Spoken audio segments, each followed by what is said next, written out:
सुप्रभात प्यारे बच्चों। शिवम संकल्प इंटरमीडिएट कॉलेज बकरीवान जानी सोनभद्र के इस ऑनलाइन क्लासेस में मैं दीपक कुमार आप सभी का हार्दिक स्वागत करता हूं। आज हम कक्षा 12 विषय जीव विज्ञान का अध्याय 8 मानव स्वास्थ्य तथा रोग का भाग 6 पढ़ेंगे। इससे पहले हमने भाग 5 में मलेरिया के बारे में जाना। आज हम कुछ सामान्य रोगों के बारे में जानेंगे, जैसे टाइफाइड। आज का हमारा पहला है टाइफाइड। टाइफाइड के बारे में आज हम जानेंगे। जैसे हम ये जानते हैं कि टाइफाइड जो है, टाइफाइड रोग जो होता है, सामान्य से जानिए कि टाइफाइड रोग हम इसके एक सरल तरीके से जानेंगे। पहला क्या होगा इसका रोग जनक। टाइफाइड का रोग जनक कौन होता है? Salmonella typhi. Salmonella typhi. Salmonella typhi यह टाइफाइड रोग का रोग जनक होता है, जिससे टाइफाइड रोग होता है। ठीक है, इसका रोग वाहक कौन होता है? टाइफाइड रोग जो होता है वह किससे एक स्थान से दूसरे स्थान तक जाता है? तो वह संदूषित जल व भोजन के द्वारा होता है। यानी दूषित जल या संदूषित जल व भोजन के द्वारा यह एक स्थान से दूसरे स्थान तक जाता है। ठीक है, इसका संक्रमित अंग कौन सा होता है? टाइफाइड में सबसे ज्यादा संक्रमित अंग कौन सा होता है? संक्रमित अंग, सबसे ज्यादा प्रभावित अंग जो होता है वो होता है छोटी आंत। छोटी आंत में यह अत्यधिक प्रभाव डालता है। ठीक है, ध्यान दीजिएगा। टाइफाइड रोग का रोग जनक साल्मोनेला टाइफी, रोग वाहक संदूषित जल व भोजन, संक्रमित अंग कौन सा होता है? छोटी आंत। यह बहुत ज्यादा प्रभाव, टाइफाइड रोग जो होता है बहुत ज्यादा छोटी आंत पर प्रभाव डालता है। इसके सामान्य लक्षण क्या है? तेज लगातार उच्च ज्वर आना। हमने लक्षण हम लिख नहीं रहे हैं, आप लिख लीजिएगा। जैसे हम बोल रहे हैं आप इसको देख करके, सुन करके, वीडियो को रोक करके आप आराम से इसको अपने कॉपी में लिखेंगे। इसका लक्षण क्या होगा? लगातार उच्च ज्वर आना। ठीक है, लगातार उच्च ज्वर आना, यानी कि कितना ज्वर? लगभग 39 डिग्री सेल्सियस से 40 डिग्री सेल्सियस तक। 39 से 40 डिग्री सेल्सियस तक, यह इसका लक्षण में हम लिख रहे हैं, लक्षण। ठीक है, लगातार उच्च ज्वर आना 39 से 40 डिग्री सेल्सियस तक। ठीक है, आमाशय में पीड़ा, पेट दर्द, पेट में दर्द होना, आमाशय में पीड़ा होना।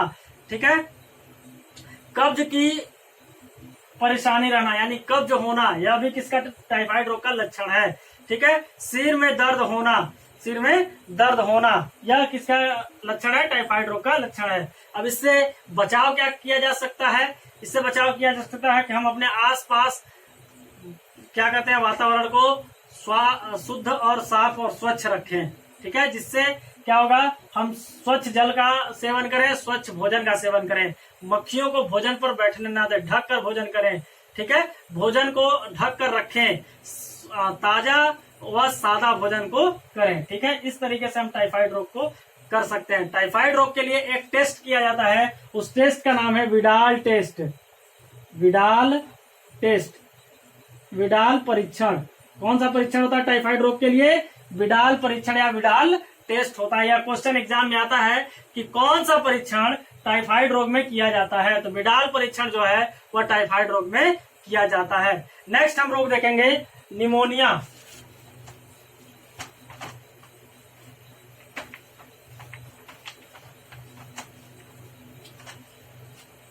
निमोनिया रोग के बारे में हम नेक्स्ट जानेंगे।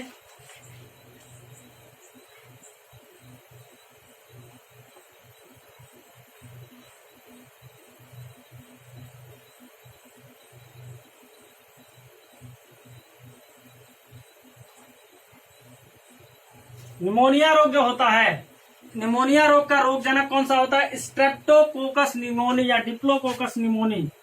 रोग जनक, रोग जनक कौन होता है? Streptococcus, Streptococcus कोकस pneumoniae. Streptococcus pneumoniae या डिप्लोकोकस न्यूमोनी रोग वाहक इसका कौन सा होता है? रोग वाहक या सामान्य चीज आप लिखेंगे परीक्षा में इसी तरीके से लिखेंगे, रोगजनक स्ट्रेप्टोकोकस निमोनी। और रोगवाहक कौन होता है निमोनिया का रोगवाहक? कोई भी वस्त्र हो गया, वह एक स्थान से दूसरे स्थान तक हम लेकर छूते हैं, जैसे रुमाल हो गया, हैंकी को हमने प्रयोग किया, हमारे हैंकी को दूसरे ने प्रयोग किया, तो अभी क्या होगा, उसका हो जाएगा रोगवाहक के रूप में कार्य करता है। संक्रमित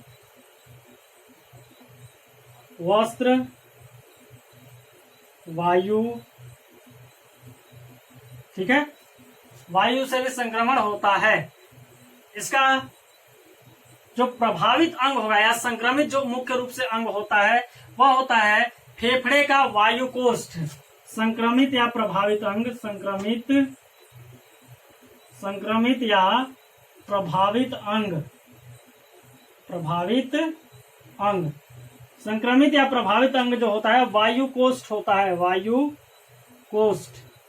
एल्वियोली, जिसे इंग्लिश में एल्वियोली कहते हैं, किसमें पाया जाता है? ये फेफड़े में पाया जाता है।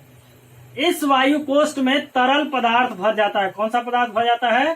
तरल पदार्थ, लिक्विड मटेरियल भर जाता है, जिसके कारण क्या होता है? निमोनिया रोग होता है। ठीक है। गले में कफ, इसका मुख्य लक्षण है नाक से पानी आना, मुख्य लक्षण है नाक से पानी आना, गले में कफ, सर दर्द, नाक लगातार बहना, जलन होना, खांसी आना, ये निमोनिया रोग का है। कफ का हो जाना, यह अधिकतर छोटे बच्चों में होता है। कारण क्या है? छोटे बच्चे जो होते हैं कफ को बाहर खांसी के माध्यम से या खांसने से बाहर नहीं निकाल पाते। बड़े क्या होते हैं? खास करके उसे निकाल देते हैं। कफ जो रुक जाता है गले में, उसी कफ के रुकने से निमोनिया रोग होता है। यानी वायु कोष्ठ में तरल पदार्थ भर जाता है जो फेफड़े में स्थित है। ठीक है, इसका लक्षण भी आपको पता चल गया। अब इससे क्या होता है, इस तरीके इसके उपचार हम क्या कर सकते हैं? गर्म आजकल चलता है विक्स की गोली या विक्स के मलहम से क्या कहते हैं कि छाती पे गर्माहट प्रदान करें, यानी उसमें मालिश करें गर्म के साथ। ठीक है, भाप प्रदान करें, मालिश करें इस तरीके से।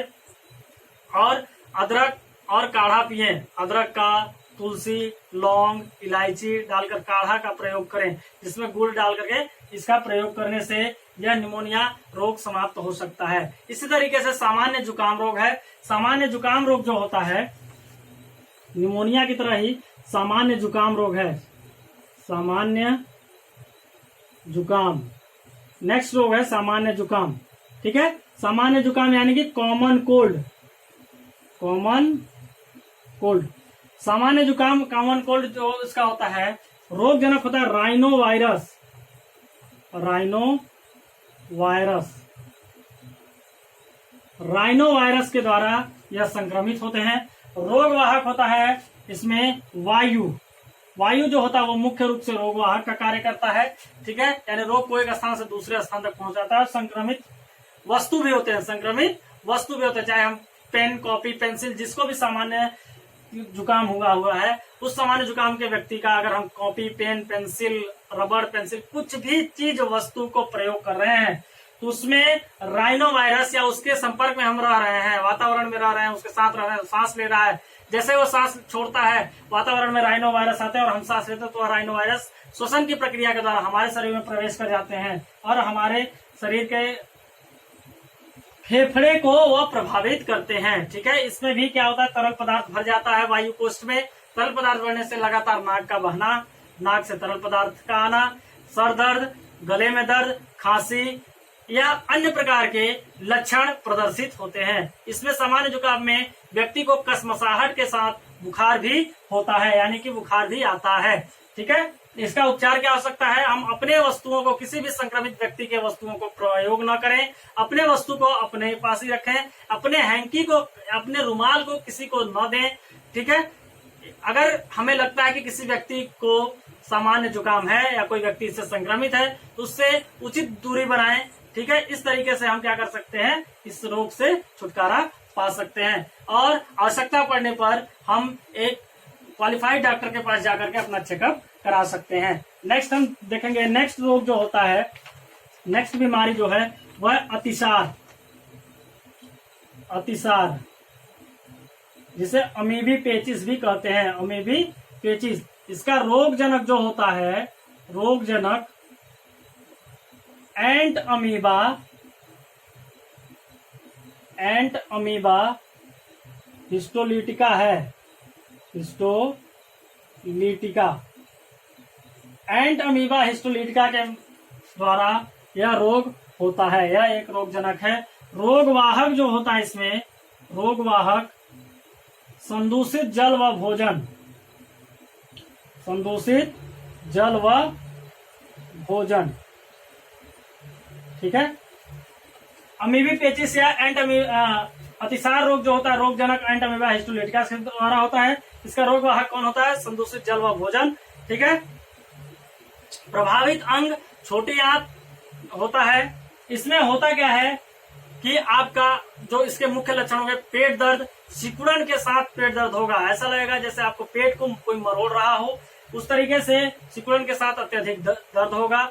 मल रक्त युक्त होगा, ठीक है। आपको बार बार क्या कहते हैं कि मल जाना पड़ेगा।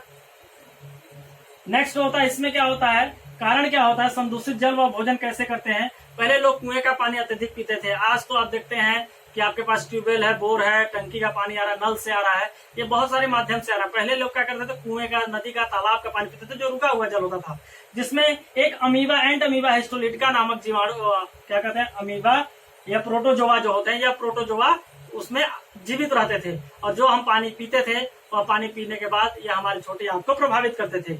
आज हम क्या करते हैं, गर्म पानी को पीते हैं तो क्या करते हैं, ये जो प्रोटोजोआ है, प्रोटोजोआ मर जाते हैं। फिल्टर करके पानी को पिया जाता है तो ये प्रोटोजोआ मर जाते हैं। तो आज अतिसार बहुत ही कम देखने को मिलता है, या अधिकतर गांव में मिलेगा, जहां आज भी लोग कुएं के, नदी से, तालाब से पानी पी रहे हैं, ठीक है।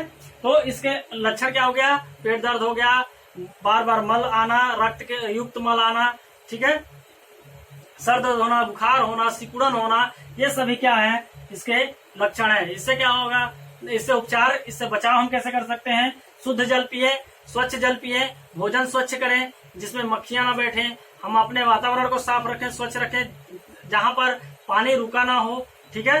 अगर हम स्वच्छ जल पिएंगे तो हमारे में यह एंट अमीबा हिस्टोलिटिका होगा ही नहीं इस जल में, तो हमें कोई प्रभाव नहीं पड़ेगा, ठीक है। और कुछ सामान्य रोगों के बारे में हम नेक्स्ट वीडियो में पढ़ेंगे। तब तक के लिए धन्यवाद। आपका दिन शुभ हो।